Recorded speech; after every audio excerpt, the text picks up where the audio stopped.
నమస్కారం ఘంటారావానికి స్వాగతం. ముందుగా ప్రధాన అంశాలు. కవిత వ్యాఖ్యలతో బీఆర్ఎస్ లో ప్రకంపనలు. పార్టీ అధిష్టానం స్పందనపై సర్వత్రా ఉత్కంఠ.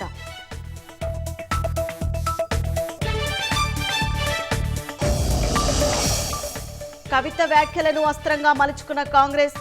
బీఆర్ఎస్ తో కుమ్మక్కు నిజమేనన్న రాజాసింగ్.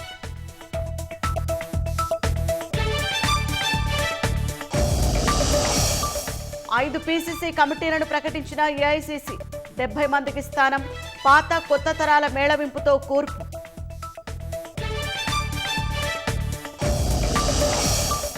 పట్నాలో ప్రధాని మోదీకి ఘన స్వాగతం.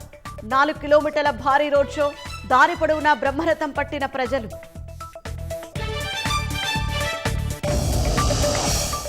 పాక్ దాడుల కుట్రను భగ్నం చేసిన బ్రహ్మోస్ క్షిపణులు. తేరుకునేలోపే జరిగిపోయిందని అంగీకరించిన షెహబాజ్ షరీఫ్.